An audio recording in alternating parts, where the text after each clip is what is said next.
Wes.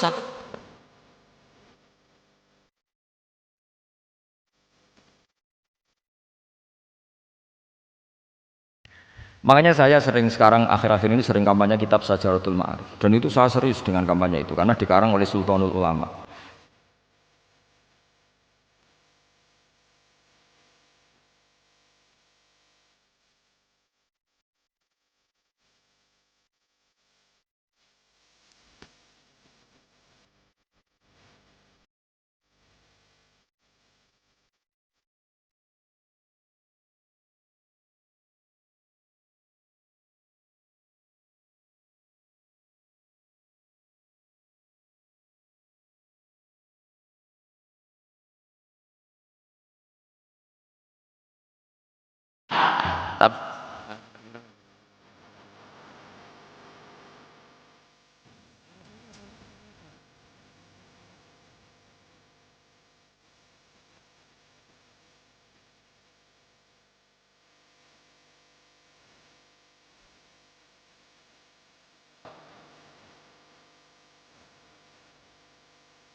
Tapi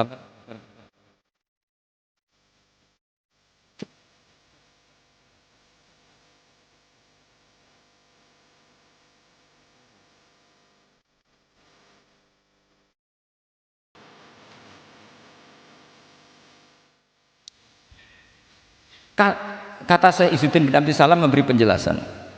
Kenapa harus sholat dihormatil waktu? Karena khotorun najasah, bahayanya najis atau ritsun najasah, kotorannya najis itu layafi, kalau dibaca ritsul layafi dengan pentingnya sholat. Karena butuhnya Allah, butuhnya malaikat, kalau boleh dibahasakan butuh ya dalam ilmu fikih kan dibahasakan gampang saja. Ada orang sujud di waktu yang diwajibkan sujud, sehingga diabaikan syarat sholat itu harus thaharatul badan wa tasahubi dan wal makan. Kok kira pantas ono waktu sholat kemudian la tasjudu fil waqti sajdah. Jadi akhir gampangannya wes tetep keren, meskipun kowe sholat nganggo najis ora sempurna tetep keren. Piye-piye cara didelok malaikat kok dhuwur wis keceluk sujud, keceluk mushola. Daripada kowe misalnya asar gak sholat alasan celana kok najis, maghrib ora sholat. Terus jare malaikat berkhataman wahab kok kelakuane ngono kan gitu kan. Karena malaikat tuh ndelok kok dhuwur. Bablas asar, bablas maghrib, bablas isya. Meskipun sampean punya alasan nanti menisan di rumah atau di pondok. Tapi ini kan melewati waktu yang harusnya ada sujud. Sehingga dalam syarat jamak takhir misalnya apa? Kamu harus niat akan jamak takhir di waktu sholatil ula. Biar ada bedanya tarku karena sembrono dengan tarku yang karena ingin mentakhir.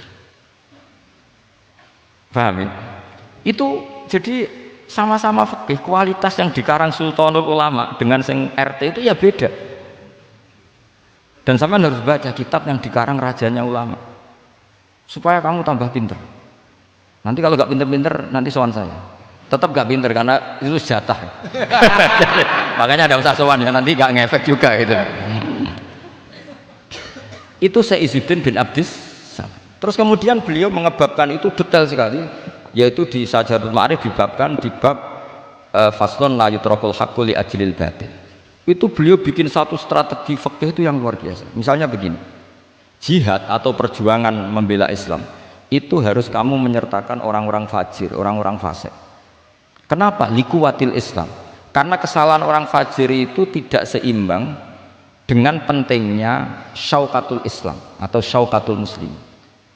Terus saya itu dulu ya iskal itu ya agak protes, tapi ini ulama wali, sampai saya sholat berkali-kali, ya Allah saya beri kefahaman tak ini, kalau terpaksa beda nanti saya mohon ketemu beliau, saya mau protes.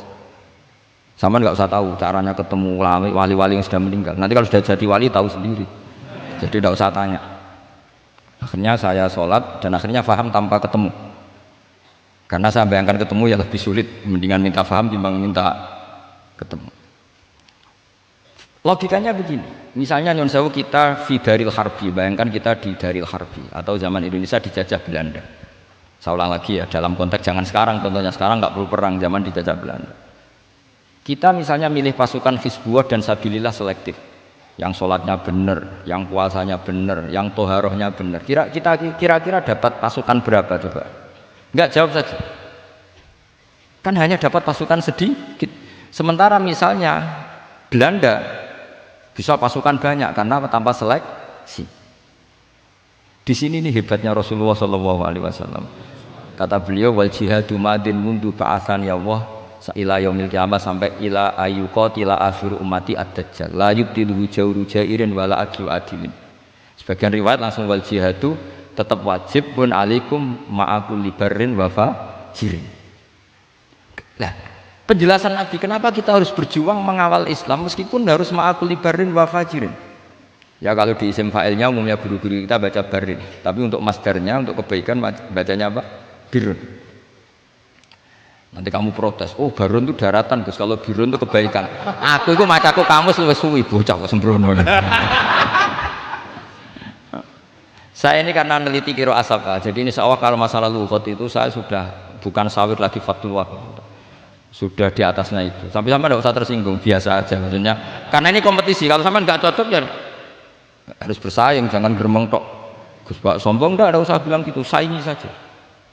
Makanya saya terkenal alim itu seneng, karena senengnya itu tadi, yang ngidolakan saya ingin ikut, yang hasut kompetisi, jadi seru. Jangan yang hasut nyantet, wah itu gak fair itu. Itu gak fair, wah itu pasti ngadepi langit gitu. Nanti urusannya sama Allah itu. Gak sama saya, langsung sama. Saya ulang lagi ya. Ilmu itu harus dianalogi dengan fikih, di logika dengan fikih, dikiaskan dengan fikih. Sekarang misalnya ada orang sok ikhtiar, wah perang kok ambek wong fasik gak enak gini-gini, wong fasik perilakunya gini-gini. Pertanyaannya adalah, kalau kita nyeleksi hanya orang soleh, kita dapat pasukan berapa? Misalnya zaman kita melawan Belanda. Sama sekarang kita ngawal pembangunan masjid, kadang yang nyumbang gak sholat, kadang yang nyumbang yang sewu hasil korupsi, kadang yang nyumbang orang-orang yang cara muamalah babal kedua. Itu coba kalau kamu tolak, potensinya gini, ini sekaligus PR. Saya berkali-kali nyontohkan ini, sampean boleh tidak setuju, tapi nanti menghadapi saya di akhirat, tidak di dunia, di akhirat. Nanti kita sowan Allah bareng-bareng bener siapa. Lu saya tidak main-main, karena ulama dulu, sampean lihat di Mu'in di Fathul Wahab, kalau sudah ngendikan ulama, wahada madhabun al-qawwahabi, ini madhab yang saya siap ketemu Allah. Jadi ukuran madhab benar itu bukan diputuskan di Sawih Fathul Wahab, tapi madhabun sing al-qawwahabi, madhab yang saya ketemu Allah dengan madhab itu. Misalnya gini, ada orang fasik lewat di depan saya, punya uang 1 juta. Delalah pas itu qadhafallahu fi qalbihi hubbal ulama. Pas itu delalah beliau sang ulama terus bilang gini, Gus Pak, uang ini tak kasihkan kamu 1 juta. Dia fasik, misalnya terkenal syaribul khomri. Saya ini menurut pertanyaan saya, ini jawab saja. Kamu salah nggak apa-apa. Wajib menerima apa haram menerima apa bebas mubah. Ayo milih di polling. Nggak usah sungkan Gus Kausar. Ini beliau posisi senior, milih nerima apa nolak, wajib apa sunat, sunat apa wajib. Nah logika harus terbangun begini, kalau kamu terima maka akan dicibir. Malam nih Fathul Wahab dikasih duit saya kok gelem, bolak-balik nak duit gelem aja. Itu juga masalah kan, kiai latihan jatuh kan, hanya posisinya tidak mantep-mantep amat. Aku udah kadung keramat itu. Sama jangan niru saya, aman itu. Bayangkan sampean yang latihannya itu. Tapi pertanyaannya kalau sampean tolak, terus ista'ana bihadhihi darahim lil maksiyah. Tak kena kiai ra gelem, tak kena demenanku. Dan hari itu andaikan dia tidak punya uang 1 juta, dia tidak bisa kedemenannya. Gara-gara sampean tolak, dia punya alat untuk maksiat lagi. Kalau seperti ini jadi haram apa wajib? Loh, berarti sampai harus gak jawab anut aku. Artinya sampai jawab kan terprovokasi saya kan? Terprovokasi narasi. Terprovokasi narasi. Itu kriminal untuk calon ulama gitu itu nggak boleh. Nah, logika ghanimah kira-kira seperti itu. Ghanimah itu normalnya haram. Normalnya haram karena ghanimah itu min amwalil kufar. Dan notabene amwalul kufar adalah bukan sekedar mukhtalithah, aksaruha mungkin minal haram. Tapi kenapa ghanimah dihalalkan di hadil ummah? Makanya Nabi ketika ngendikan ukti tu khamsan lam yu'tahunna nabiyyun qabli, termasuk beliau menyebut wa ukhillat li al-ghanaim, termasuk saya 5 hal yang Nabi sebelumnya enggak dikasih, saya dikasih. Di antara beliau nyebut wa ukhillat li al-ghanaim, ghanimah itu halal untuk umatku. Itu kan kenapa Nabi menyebut itu? Karena normalnya ghanimah itu haram karena min amwalil kufar. Tapi kenapa dihalalkan? Saya pernah ditanya seorang dosen, kenapa itu halal Gus? Saya itu kok enggak nyaman. Karena ini jenis orang ikhtiyat. Terus saya bilang gini, andai kan kamu digarong sama garong, kemudian garong itu bawa senpi, bawa pedang, karena kamu merasa itu tidak milik kamu, monggo gadani jenengan betul malih. Wah ya tidak bisa Gus, nanti dipakai garong lagi. Sama amwalul kuffar, andai kan lau a'tainahum, andai kan kita kasihkan lagi ke mereka, maka akan dipakai isti'anah, dipakai pertolongan atau alat untuk kekuatan kekafiran mereka. Di sini sirinya kenapa ghanimah menjadi halal. Tapi kenapa Nabi sebelumnya kok dikatakan haram? Karena logikanya memang haram.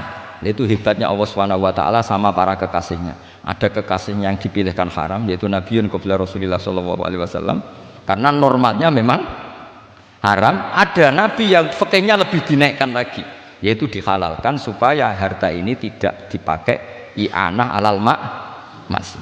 Sampean milih fikih mana tuh Pak? Nah, saya berharap pinternya Khatam Fathul Wahab itu paling enggak sampai seperti ini.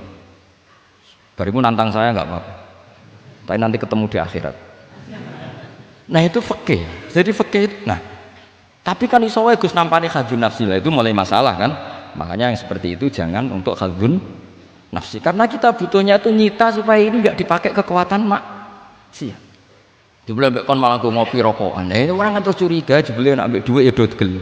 Buktikan kalau Anda tidak pakai, kamu terima sebagai penyitaan, tapi Anda tidak pakai. Wah itu hebat. Tapi kalau kamu terima wajib, kemudian kamu pakai poya-poya, wah itu ya fikihnya benar, kelakuannya benar. Nah saya berharap Anda memahami fikih itu sampai seperti saya ini. Syukur-syukur lebih.